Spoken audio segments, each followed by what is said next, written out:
turn to Allah, read your 5 salah a day. A Muslim and he does not read 5 salah? Allahu Akbar. How can that be, my brothers and sisters? If you have read 1 in the past and now you are reading 2, it's a very big improvement.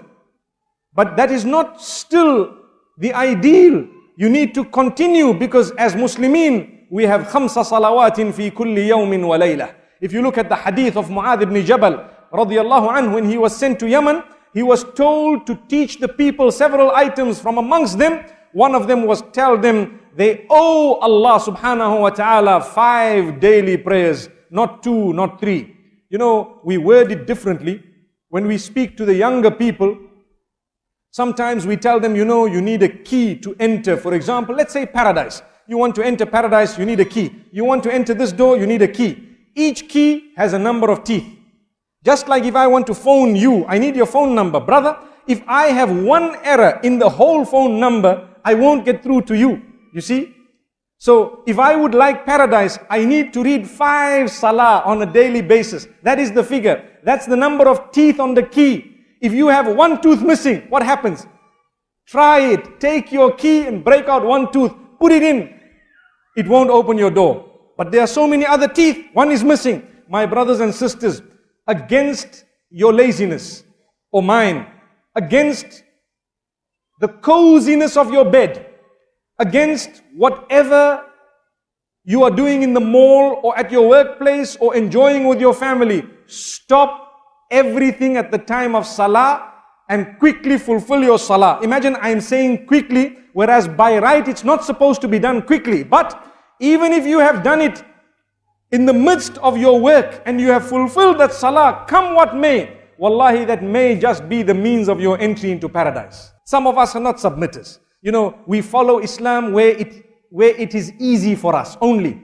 Well, we need to do better than that, which means where it is easy, alhamdulillah. Where it is difficult, we still want to try and we still want to please Allah subhanahu wa ta'ala. The other day, I got a beautiful message on my phone. I need to share it with you. It showed a little caricature lifting weights. You know, weights which have heavy weights, I think maybe 60, 70 kilos on either side. And he's lifting weights. He says, you think you're strong? You see, the question is, you think you are powerful? Obviously, this is because the young people of today, they want to have big muscles, you know, and they want to be seen and they want to be felt. When they greet you, you just got to say, 𝐴𝐴, you know. Because you cannot look at them anymore in the way that we used to in the past. No, big man, you got to look at him carefully. So it says, if you think you're very strong, you can lift your blanket for Salatul Fajr, then you will be strong. Allahu Akbar. Allahu Akbar.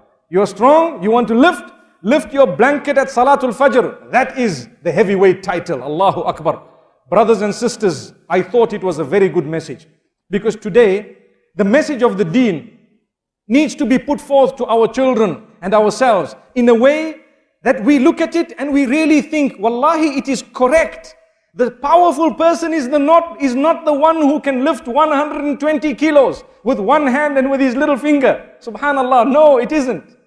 A powerful person is the one who can lift his blanket up for Salatul Fajr and for Tahajjud. تَتَجَافَى جُنُوبُهُمْ عَنِ الْمَضَاجِعِ يَدْعُونَ رَبَّهُمْ خَوْفًا وَطَمَعًا. Allahu Akbar. In Surah Sajda, Allah says, speaks about these powerful believers. And Allah says, they are the ones whose sides refuse to actually lay down on those beds. They move themselves off the bed, the beddings, in order to stand up in prayer for the Almighty at night, praying to Allah subhanahu wa ta'ala, fearing Him and having hope in His mercy. May Allah subhanahu wa ta'ala grant that to us.